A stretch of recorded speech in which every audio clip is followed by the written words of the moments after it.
이제 다 같이 말씀 보시겠습니다. 출애굽기 4장 18절부터 30절까지의 말씀입니다. 출애굽기 4장 18절부터 30절까지의 말씀입니다. 31절까지의 말씀입니다. 교독을 하겠습니다. 모세가 그의 장인 이드로에게로 돌아가서 그에게 이르되 내가 애굽에 있는 내 형제들에게로 돌아가서 그들이 아직 살아있는지 알아보려 하오니 나로 가게 하소서. 이드로가 모세에게 평안히 가라 하니라. 미디안의 모세에게 이르시되 애굽으로 돌아가라. 내 목숨을 노리던 자가 다 죽었느니라. 모세가 그의 아내와 아들들을 나귀에 태우고 애굽으로 돌아가는데 모세가 하나님의 지팡이를 손에 잡았더라. 여호와께서 모세에게 이르시되 내가 애굽으로 돌아가거든 내가 내 손에 준 이적을 바로 앞에서 다 행하라. 그러나 내가 그의 마음을 완악하게 한즉 그가 백성을 보내주지 아니하리니 너는 바로에게 이르기를 여호와의 말씀에 이스라엘은 내 아들 내 장자라. 내가 내게 이르기를 내 아들을 보내주어 나를 섬기게 하라 하여도 내가 보내주기를 거절하니 내가 내 아들 내 장자를 죽이리라 하셨다 하라 하시니라. 모세가 길을 가다가 숙소에 있을 때에 여호와께서 그를 만나사 그를 죽이려 하신지라. 십보라가 돌칼을 가져다가 그의 아들의 포피를 베어 그의 발에 갖다 대며 이르되 당신은 참으로 내게 피난편이로다 하니 여호와께서 그를 놓아주시니라. 그때 십보라가 피난편이라 함은 할례 때문이었더라. 여호와께서 아론에게 이르시되 광야에 가서 모세를 맞으라 하시매 그가 가서 하나님의 산에서 모세를 만나 그에게 입맞추니 모세가 여호와께서 자기에게 분부하여 보내신 모든 말씀과 여호와께서 자기에게 명령하신 모든 이적을 아론에게 알리니라. 모세가 아론이 가서 이스라엘 자손의 모든 장로를 모으고 아론이 여호와께서 모세에게 이르신 모든 말씀을 전하고 그 백성 앞에서 이적을 행하니 백성이 믿으며 여호와께서 이스라엘 자손을 찾으시고 그들의 고난을 살피셨다 함을 듣고 머리 숙여 경배하였더라. 아멘.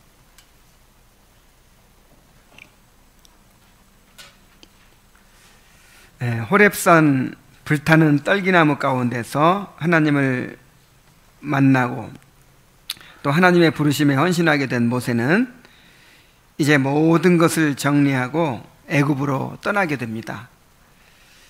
하나님은 하나님의 말씀에 순종하여 애굽으로 떠나는 모세를 말씀으로 격려해 주시고 모든 상황을 형통하게 주장하여 주셨습니다. 우리는 일어나지도 않을 일을 미리 걱정하고 염려하면서 머뭇거릴 때가 많습니다.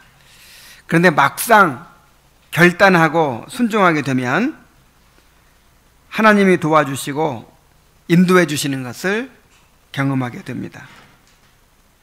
어려운 문제가 있더라도 감당하게 하십니다. 본문을 통해서 이러한 사실들을 함께 살펴보도록 하겠습니다.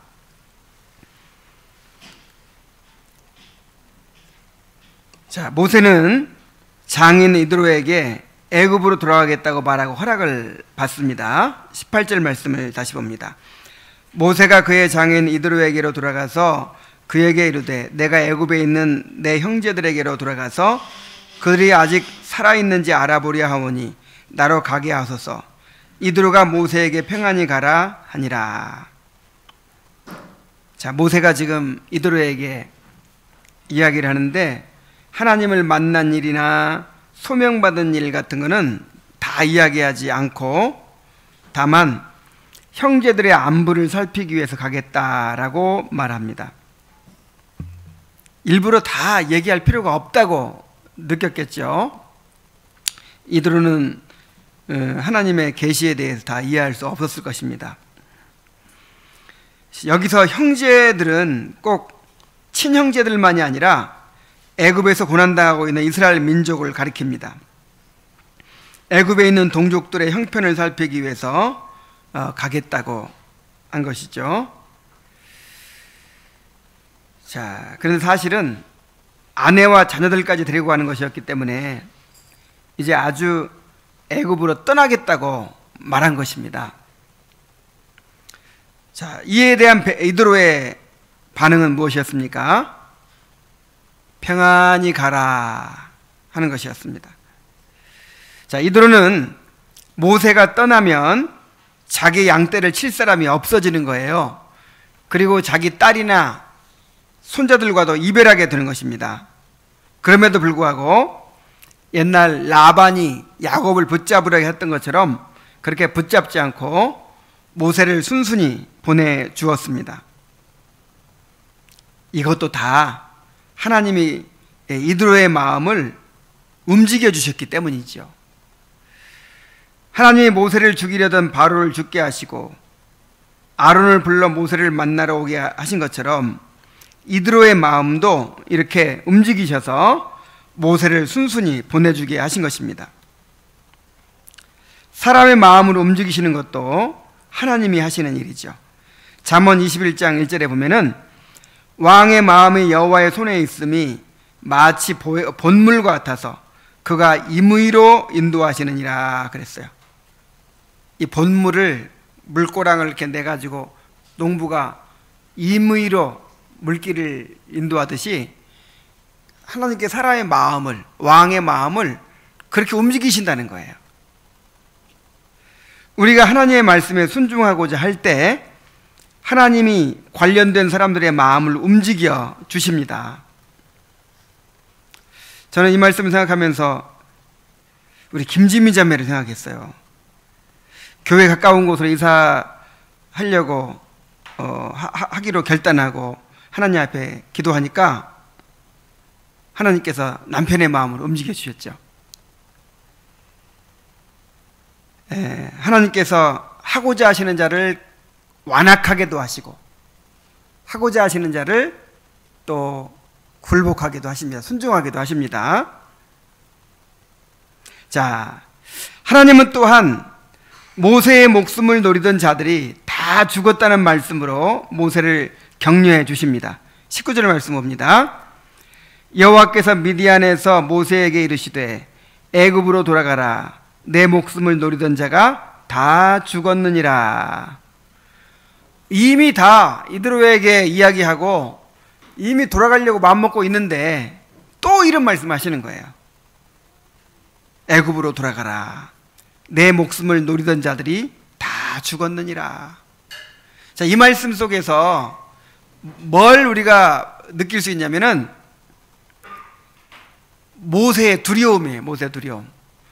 모세가 하나님의 말씀에 순종하여 애굽으로 가기로 결정하고 장인에게 허락까지 받았지만 막상 떠나려고 하니까 두려워요. 뭐가 두렵습니까? 모세가 애굽에서 쫓겨난 이유가 뭐예요? 모세를 죽이려고 하는 사람들이 있었잖아요. 이 모세의 목숨을 노리던 자들은 바로 이 투트모스의 3세와 그의 추종자들을 가리킵니다. 이 투트모스의 3세는 투트모스의 2세와 궁녀 사이에 태어난 서자예요. 자, 투트모스 2세와 궁녀 사이에 태어난 사람이 투트모스 3세인데 그 투트모스 2세의 부인이 누구죠? 바로 핫셉슈트 공주예요. 모세의 양어머니. 그러니까 모세와 투트모스 3세는 어떤 관계죠? 형제 관계죠. 형제뻘 되는 관계인데 서로 경쟁자죠. 실권자인 이 공주가 지금 아들을 가지고 있단 말이에요. 그러니까 언제 나를 내치고 저 모세를 왕으로 세울지 모른다, 이런 불안함이 있었을 거 아니에요. 그러니까 모세를 어떻게든지 제거해야만 드는 거예요. 그래서 이 두트모스 3세와 그의 신복들이 모세의 목숨을 이제 끊임없이 노렸단 말이에요. 근데 마침 좋은 기회가 왔죠. 모세가 애굽 사람을 쳐 죽였잖아요. 그래서 어떻게든지 모세를 죽이려고 혈안이 되어 있었기 때문에 모세가 이제 도망 나온 것인데, 그 사람들이 그대로 시퍼렇게 살아있다면 어떻게 돌아가겠어요? 두려워서. 하나님이 이걸 다 아시고, 모세가 두려워하는 걸 아시고, 두려워 말아라. 두려워 말고 돌아가라. 내 목숨을 노리던 자들이 이미 다 죽었느니라. 너 돌아가도 이제 너 생명의 위협을 받지 않을 것이다. 이렇게 말씀해 주신 것이죠. 자, 안심하고 돌아가라고 모세를 격려하시는 하나님의 자비하심을 한번 생각해 보세요. 우리가 마땅히 하나님의 명령에 순종해야 하지만 하나님은 우리가 얼마나 연약한지, 얼마나 두려움이 많은지를 잘 아십니다. 그래서 우리의 환경을 조장해 주시고 우리의 마음을 위로하시고 격려해 주시는 것입니다.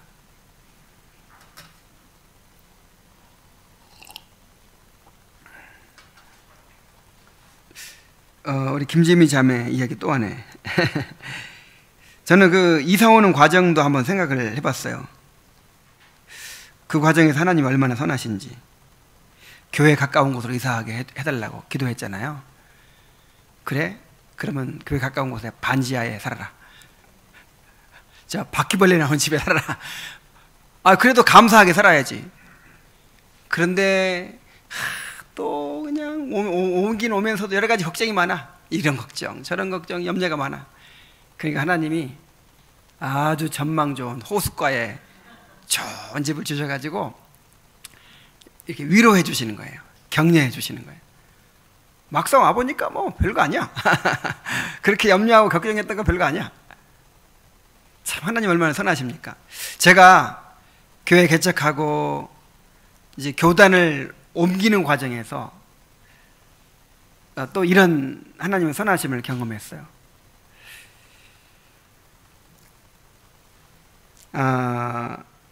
이제 5년 전에, 벌써 5년이나 됐는데, 우리 교단에 가입하려면 우리 교단 내 노회 안에서 5명의 목사의 추천을 받아야 돼요. 이분이 우리 교단에 들어와도 괜찮은 분입니다. 우리와 같은 신학과 신앙을 공유하는 분입니다. 인격적으로도 문제가 없습니다 하는 이제 추천을 5명이 해야 되거든요. 근데 마침 노회 안에 뭔가 큰 문제로 서로 반목하고 대립하는 일이 생겼어요. 그래가지고 제가 아는 그 개혁교회 목사님들이 이제 한쪽 편에 섰기 때문에 그분들이 다 나를 추천하면 나를 반대하는 사람들이 있을 수 있다는 거예요. 그렇다고 하면서 그 노회 안에 아주 존경받는 어른 목사님을 한 분 소개해 주면서 이분 찾아가 보라고, 이분 찾아가서 나에 대해서 얘기하고 추천을 부탁해 달라고, 부탁하라 해보라고 그러는 거예요. 근데 한 번 만나보지도 못한 사람 찾아가가지고 추천을 부탁한다는 게 너무 참 난감하더라고요. 그래도 어떻게 해요? 이제 찾아갔어요. 찾아갔는데 그분이 나를 알아보는 거예요. 내가 진 목사님 설교를 유튜브로 계속 듣고 은혜를 많이 받고 있습니다. 그래. 그래가지고 아주 너무 기쁘게 목사님 같으면 내가 신뢰할 수 있다고. 그러면서 그냥 기쁘게 추천서를 써주는 거예요. 그럼 나중에 또 한 분이, 그분도 유튜브로 내 설교를 듣고 있대요. 처음에는 막 올렸어요. 지금은 다 막 많이 지우고 이제 몇 개 안 올리는데. 그래도 내 설교는 듣는 사람이 몇 사람 되지도 않아. 그래도 어떻게 그분들 중에서 이렇게 듣는 사람이 있어가지고는 그분이 또 그래요. 이 설교를 들으면서 진짜 제대로 된 개혁파 목사를 내가 만났다고 그러는 거예요. 그래가지고 그냥 교단 가입이 얼마나 그 분위기 좋은, 이 좋은 분위기 속에서 참 잘 됐는지 몰라요. 그리고 내가 이 노회에 가든지 어디 가든지 참 당당해졌어요. 처음 이제 왔으면서도. 그러면서 하나님께서 그런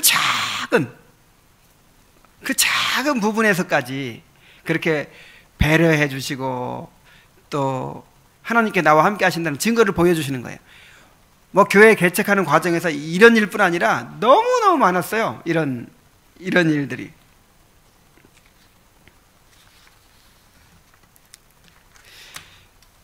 하나님은 이렇게 하나님의 말씀에 순종하는 자들에게 말씀을 통해서 또 여러 가지 환경적 인도를 통해서 위로해 주시고 격려해 주십니다.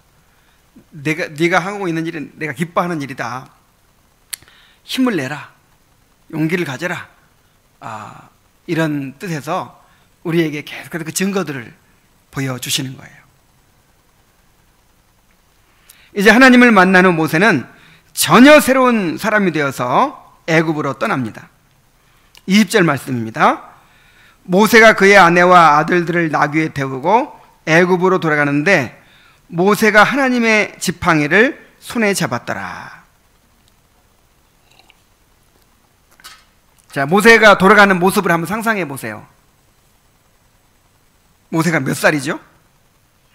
80 노인입니다. 백발이 성성한 노인이에요. 그리고 아내하고 두 아들을 나귀에 태우고, 아들들이 좀 어렸던 것 같아요. 첫째 아들은 좀 일찍 낳는 것 같은데 둘째 아들은 좀 어렸던 것 같아요. 그렇게 애굽으로 돌아갑니다. 막강한 권세를 가진 바로에게 나아가는데 뭐 군대를 이끌고 가는 것도 아니고 많은 재물을 가지고 가는 것도 아니고 무슨 비장의 무기를 들고 가는 것도 아니에요. 나귀 몇 마리의 네 가족이 그렇게 초라하게 돌아가는 거예요. 빨리 가지도 못했을 거예요. 나귀가 얼마나 막 뛰어갑니까? 터덜터덜 그렇게. 이야, 그런데 그 네 가족이 애굽으로 가는 것이요, 애굽을 그야말로 완전 뒤집어 엎을 그런 엄청난 군대와도 같았어요.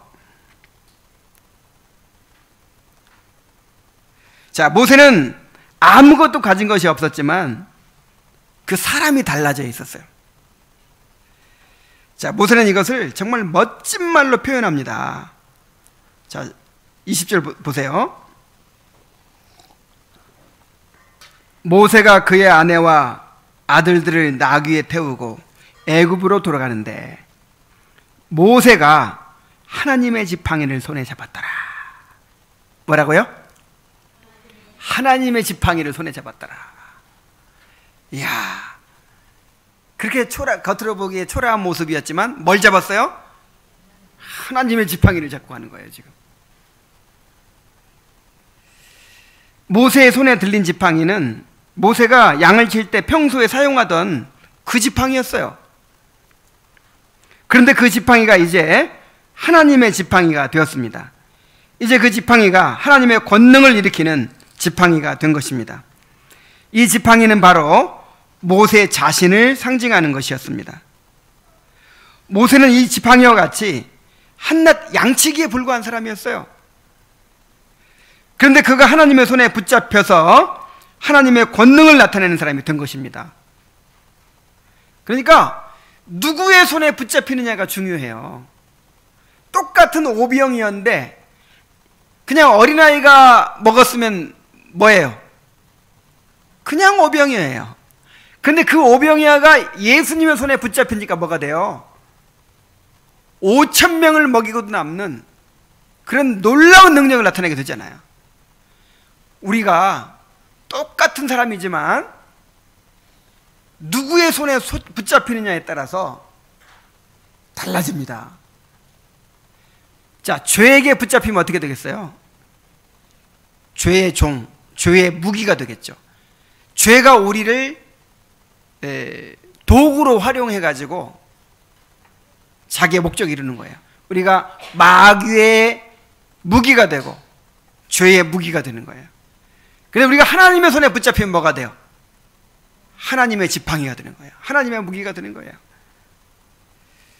로마서 6장 13절에 보면은 또한 너희 지체를 불의의 무기로 죄에게 내주지 말고 오직 너희 자신을 죽은 자 가운데서 다시 살아난 자 같이 하나님께 드리며 너희 지체를 의의 무기로 하나님께 드리라 그랬어요. 우리는 중립 상태로 살 수 없다고 그랬죠. 나는 이쪽 편도 가담하기 싫고 저쪽 편도 가담하기 싫어. 나는 그냥 나야. 나는 독립해서 살 거야. 이런 존재가 아니에요. 우리는 누군가에게 드려지도록, 누군가를 예배하도록 지음받았단 말이에요.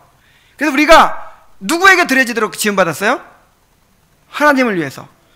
하나님을 예배하는 존재로 하나님께 드려지도록 지음받았는데, 만약 우리가 하나님께 드려지지 않으면 어떻게 됩니까? 죄의 노예가 되는 거예요. 마귀의 노예가 되어버리고 마는 거예요. 그래서 우리에게 예배가 중요한 겁니다. 예배가. 그래서 예배가 중요해요. 그래서 경건의 시간이 중요해요. 자, 예배가 뭐죠? 또 경건의 시간이 뭐죠? 나를 주님께 드리는 시간이에요. 예배를 통해 나를 드리는 것입니다. 또 집에서 경건의 시간을 통해서 개인적으로 또 나를 드려요. 그래서 내가 하나님의 손에 붙잡힌 채로 살 수 있도록.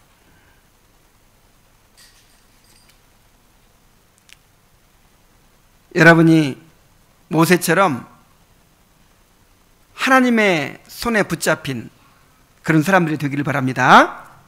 하나님의 지팡이가 되기를 바랍니다. 그 지팡이 그냥 바싹 마른 나무잖아요. 지팡이에 불과한데 하나님의 손에 잡히면 그 지팡이가 홍해도 가르는 거예요. 그 지팡이가 나일강도 피로 변하게 만드는 거예요. 그 지팡이가 하나님의 권능을 나타내게 되는 거예요. 하나님의 지팡이가 되시기 바랍니다. 하나님은 또한 모세에게 바로에게 가서 할 말을 주십니다.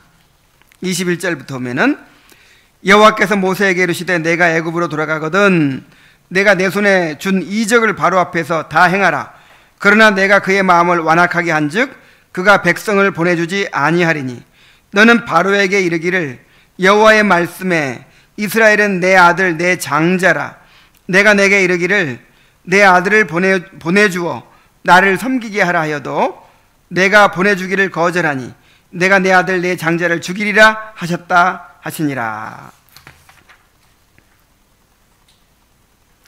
자, 하나님은 바로 앞에서 하나님께 주신 이적을 행하라고 하시면서 그러나 내가 그의 마음을 완악하게 한즉 그가 백성을 보내주지 아니하리라고 하십니다.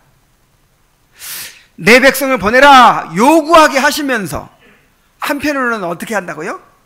그의 마음을 완악하게 하겠다 이렇게 말씀하십니다. 그래서 어떻게 보면은 바로가 완악해진 것이 하나님의 책임인 것처럼 생각할 수 있어요. 하나님이 바로의 마음을 일부러 완악하게 만들어가지고 순종하지 못하도록 하나님이 만드신 거다 이렇게 생각할 수 있는데 전혀 그렇지 않습니다.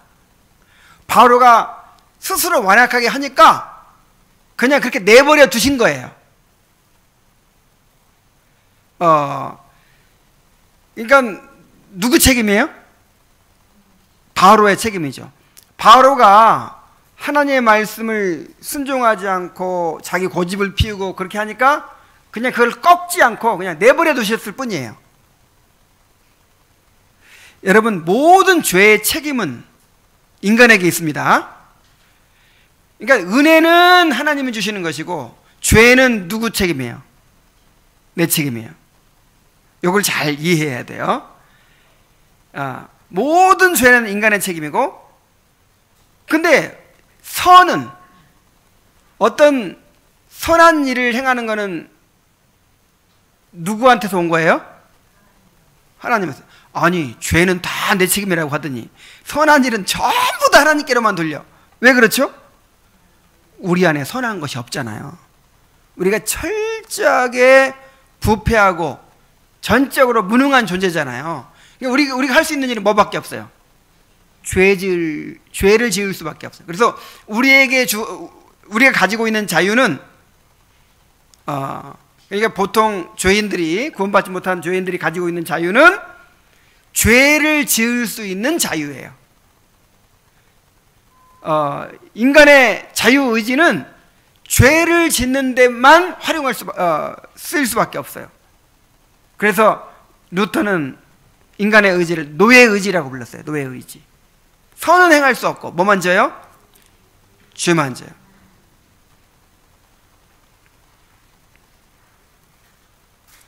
자, 이렇게 고집을 피우고 완악한 바로를 하나님은 금방 꺾어 놓으실 수 있습니다. 근데 그것을 그냥 내버려 두셨다 그 말이에요. 그거를 내가 완악하게 했다 이렇게 표현하고 계시는 거예요.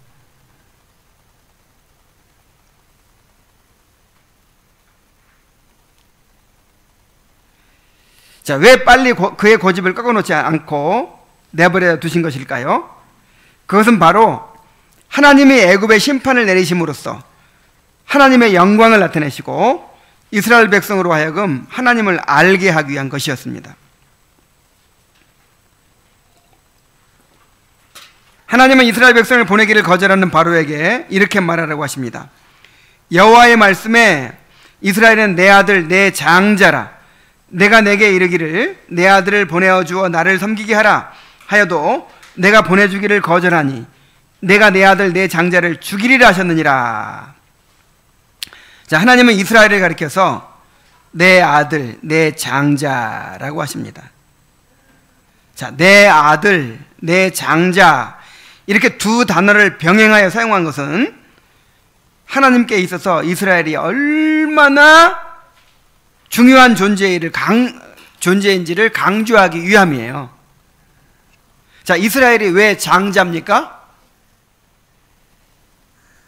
이스라엘을 통해서 복음이 천하 만민에게 전해지게 되고 이스라엘을 통해서 세상의 모든 민족들이 다 복을 받게 되기 때문에 장자라고 한 것이죠. 그러므로 만일 이스라엘 백성을 보내지 않으면 대신 바로의 장자를 죽이겠다 이렇게 말씀하신 것입니다. 자, 모세가 이 말씀을 들었을 때 얼마나 용기가 났겠습니까? 자, 이와 같이 우리가 하나님께 어떤 존재인지를 알 때 큰 용기를 갖게 될 것입니다. 우리는 하나님의 백성이요 하나님의 자녀입니다. 그리스도의 사랑받는 신부입니다. 그리스도의 몸이에요. 그리스도의 몸. 참 생각해 보세요. 하나하나를 생각해 보세요. 하나님의 자녀다 생각해 보세요. 여러분, 자기 자녀보다 아끼는 존재가 어디 있어요? 눈에 넣어도 아깝지 않죠. 또 뭡니까? 우리가 그리스도의 사랑받는 신부예요. 신부. 자기 신부를 아끼지 않는 신랑이 어디 있겠어요? 또 우리가 그리스도의 몸입니다. 그리스도의 지체예요. 자기 몸을 아끼지 않는 사람이 어디 있습니까? 그래서 하나님은 우리를 극진히 사랑하시고 눈동자와 같이 보호하신다고 했습니다. 우리를 범하는 자는 그의 눈동자를 범하는 것이라고 했어요. 하나님이 허락하지 않으면 누구도 우리를 해할 수 없습니다. 누구라도 우리를 해하기만 하면 하나님께서 반드시 그를 심판하실 것입니다. 그러므로 우리가 하나님께 얼마나 귀중한 존재인지를 생각하면서 담대한 마음을 가져야 돼요. 절대로 하나님께서 우리를 무관심하지 않으시고 소홀히 여기지 않으시고 우리를 소중하게 여기시고 보살피실 것입니다. 자, 이제 할례를 행하는 장면이 나와요. 모세의 가족이 애굽으로 돌아가는 중에 여호와께서 모세를 죽이려고 하시는 일이 벌어집니다. 24절부터 보면요, 모세가 길을 가다가 숙소에 있을 때에 여호와께서 그를 만나사 그를 죽이려 하신지라. 십보라가 돌칼을 가져다가 그의 아들의 포피를 베어 그의 발에 갖다 대며 이르되 당신은 참으로 내게 피난편이로다 하니 여호와께서 그를 놓아주시니라. 그때 십보라가 피난편이라 함은 할례 때문이었더라 그랬어요. 참 신기한 일이 생겼어요. 자, 모세의 가족이 애굽으로 가는 도중에 이제 길에 여관 같은데 묵었어요.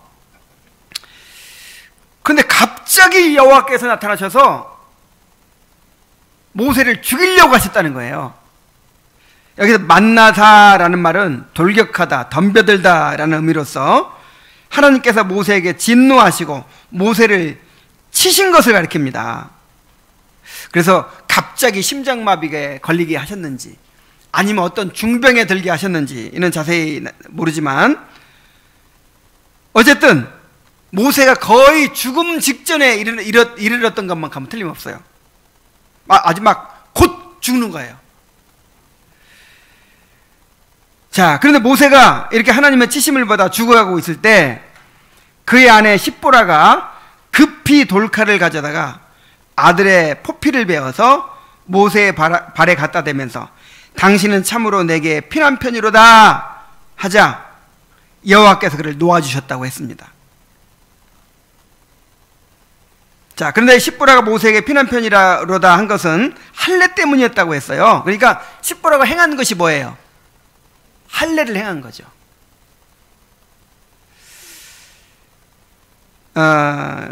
모세가 막 죽어가고 있을 때 십보라가 막 급하게 돌칼을 가져다가 막 그 할례하지 않은 아마 둘째 아들이었던 것 같아요. 둘째 아들을 그 할례를 얼른 막 해가지고 막 그 포피를 모세의 발에 막 던지면서 당신은 내게 피난편이로다 하니까 살아났어요, 모세가. 그래서 여기에 대해서 아주 여러 가지 해석이 있고 뭐 구구한 뭐 설명들이 있습니다. 근데 뭐 다른 건 다 차치하고 분명한 것 한 가지는 뭐냐면 여호와께서 모세를 죽이려고 하셨던 이유가 뭐냐? 바로 할례를 행하지 않았기 때문이었다 라는 거예요. 왜냐하면 할례 행하니까 살려주셨잖아요. 그러니까 할례를 행하지 않았기 때문에 죽이려고 하신 것이죠. 원래 할례는 얼마 만에 해야 돼요? 난지 8일 만에. 난지 8일 만에 해야 되는데 이 아이가 지금 나귀 타고 갈 정도면은 최소한 진리안 이상은 됐을 거예요. 굉장히 컸단 말이에요. 근데 그동안까지 할례를 행하지 않았던 거예요. 그러니까 할례를 행하지 않으면 어떻게 됩니까? 하나님의 언약을 어긴 것으로 간주돼 가지고 끊어지게 되어 있어요. 우리 창세기 17장 10절 말씀 한번 봅시다.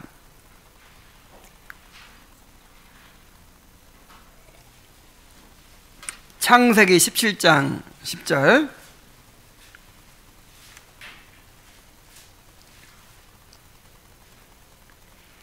너희 중 남자는 다 할례를 받으라. 이것이 나와 너희와 너희 후손 사이에 지킬 내 언약이니라. 너희는 포피를 베어라. 이것이 나와 너희 사이의 언약의 표징이니라. 너희의 대대로 모든 남자는 집에서 난 자나 또는 너희 자손이 아니라 이방 사람에게서 돈으로 산 자를 막론하고 난지 며칠 만에 8일 만에 할례를 받을 것이라.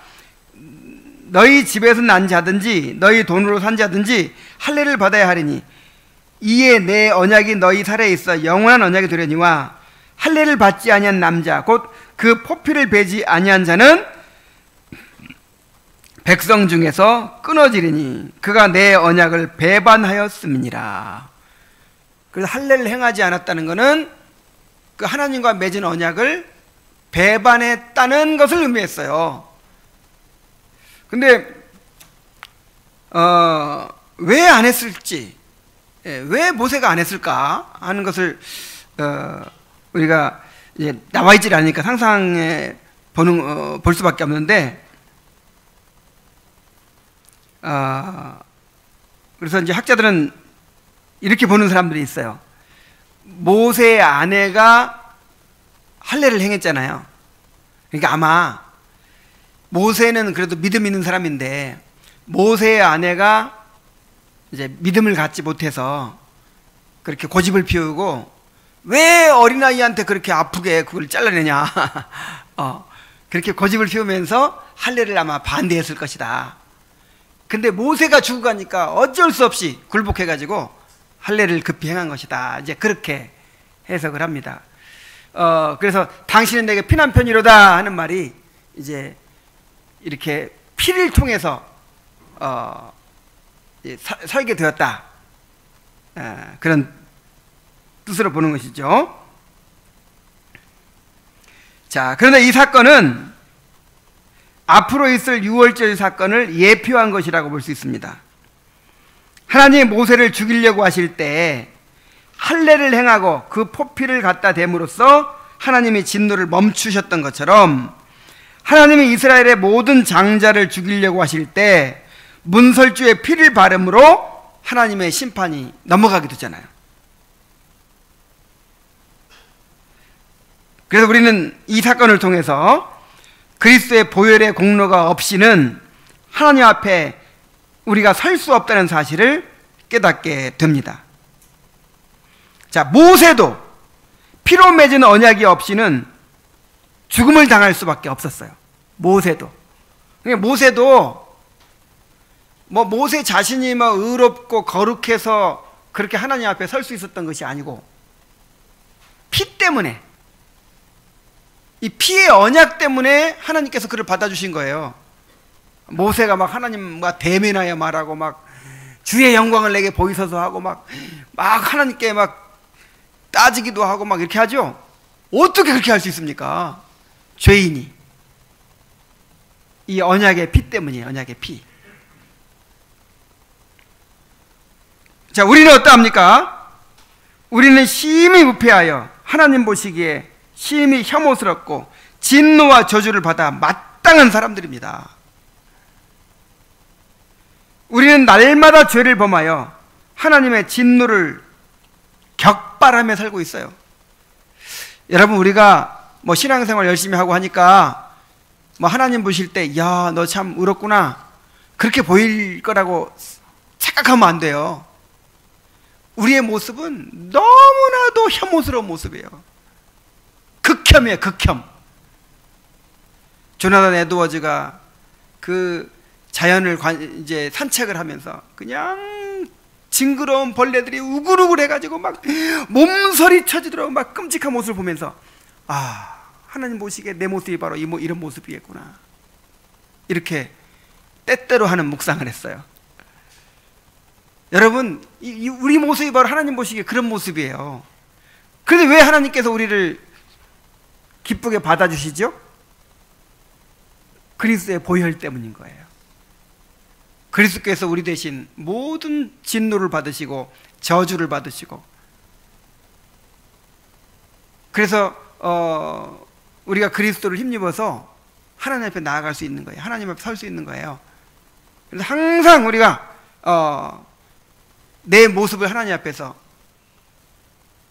깨달아야 돼요. 이 부패한 죄인의 모습을 깨닫고 늘 누구를 의지해야 됩니까? 그리스도를 의지하여 하나님 앞에 나아가야 돼요. 요거 잃어버리면, 이게 바로 상한 심령이죠. 이게 여호와께서 구하시는 제사는 뭐다? 상한 심령이라. 요거 잃어버리면 이건 우리는 그날로 끝이에요. 바리새인과 세리의 기도가 보여주잖아요. 바리새인의 잘못이 뭐예요? 그 사람의 잘못이 뭐예요? 세리가 잘한 게 뭐예요? 다른 게 아니고 바리새인이 그거 잃어버린 거예요. 내가 하나님 보시기에 얼마나 큰 죄인인가, 요거 잊어버린 거예요. 자기 의를 의지하고 나간 거예요. 야, 이번 주에 내가 큐티를 한 번도 안 빼먹고 했어. 이야, 이번 주에 내가 기도를 한 번도 안 빼먹고 했어. 이번 주에 내가 누구를 섬겼어. 이야, 나도 괜찮은 사람이야. 그러면서 나가는 거야, 하나님 앞에. 이게 바리새인. 아무리 큰 죄를 짓고 잘못을 했어도 정말 자기의 죄를 깨닫고 상한 심령으로 하나님께 나아갈 때, 그리스도의 보혈의 공로를 의지해 나갈 때 그때만 우리가 받아들여질 수 있는 거예요.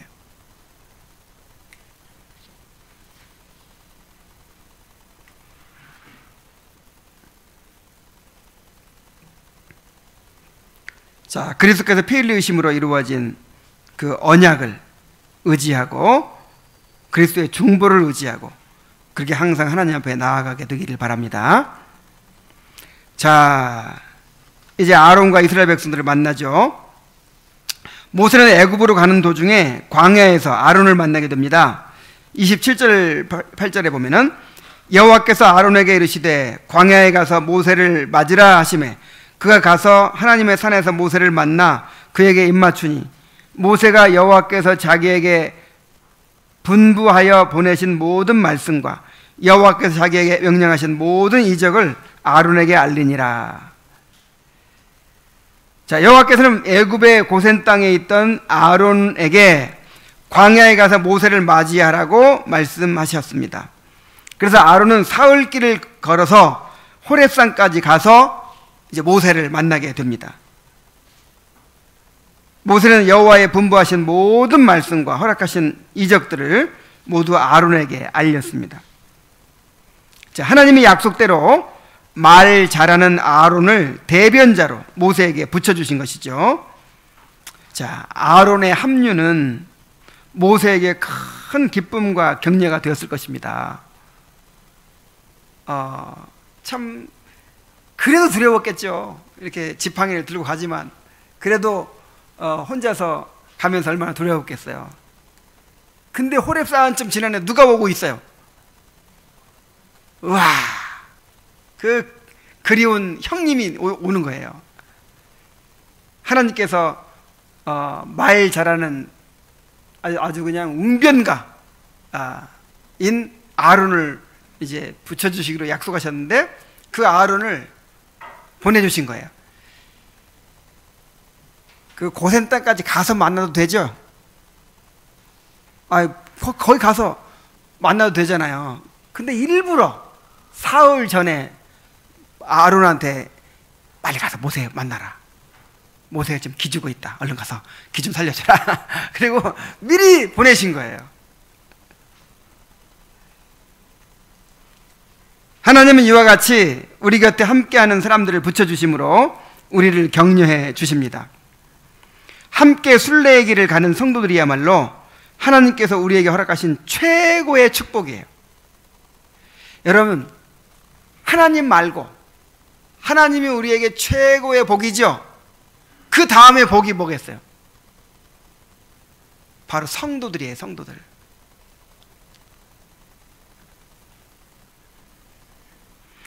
다윗은 시편 16편에서 주는 나의 주시오니 주밖에는 나의 복이 없나이다 라고 고백한 후에 땅에 있는 성도는 존귀한 자니 나의 모든 즐거움이 저희에게 있도다 라고 고백했어요.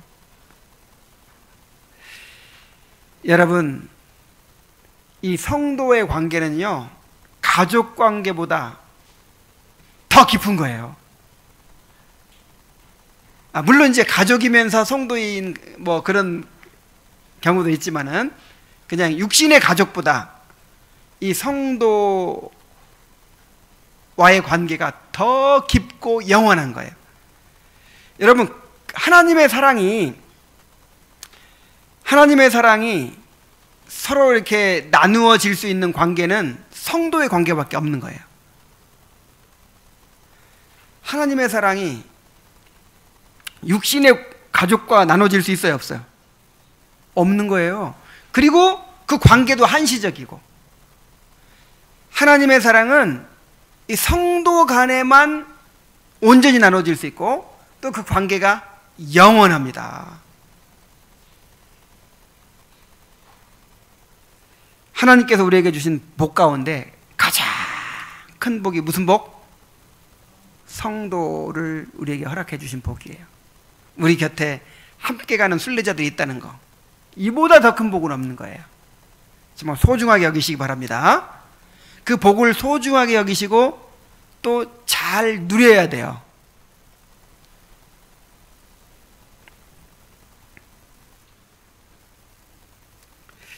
모세와 아론은 함께 애굽에 내려가서 이스라엘 장로들에게 하나님의 말씀을 전합니다. 29절부터 봅니다. 모세와 아론이 가서 이스라엘 자손의 모든 장로를 모으고 아론이 여호와께서 모세에게 이르신 모든 말씀을 전하고 그 백성 앞에서 이적을 행하니 백성이 믿으며 여호와께서 이스라엘 자손을 찾으시고 그들의 고난을 살피셨다 함을 듣고 머리 숙여 경배하였더라. 자, 모세와 아론은 애굽에 내려가서 이스라엘 자손의 모든 장로들을 모으고 하나님의 말씀을 다 전하는데 이제 아론이 대변자 역할을 하죠. 그리고 모세는 하나님께서 허락하신 이적들을 그들 앞에서 행했습니다. 그러자 어떤 반응이 일어났습니까? 그 이스라엘의 장로들은 여호와께서 이스라엘 자손을 찾으시고 그들의 고난을 살피셨다 함을 듣고 머리 숙여 경배했습니다. 자, 모세가 뭘 걱정했었죠? 이스라엘 백성들이 자기를 인정하지 않을까봐, 받아들이지 않을까봐, 누가 너를 우리의 재판장으로 삼았느냐, 우리를 다스리는 자로 삼았느냐 하면서 배척할까봐 그렇게 걱정했었잖아요. 또 믿지 않을까봐 걱정했었잖아요. 자, 그런데 그렇게 걱정했던 것과는 달리 하나님의 말씀대로 백성들이 모세를 하나님의 사자로 받아들여 주었던 것입니다. 자, 우리는 있지도 않을 일을 미리 걱정하여서 염려하면서 하나님의 말씀에 순종하기를 머뭇거립니다. 그러나 막상 순종하고 보면 우리의 걱정이 기우였다는 것을 알게 돼요. 하나님께서 우리에게 명하신 일은 우리가 순종할 때 하나님이 함께 하십니다. 그것이 하나님의 일이기 때문에. 근데 그냥 미리 걱정하죠. 미리 다 계산하고 걱정하면서 그냥 머뭇거리고 있는 거예요.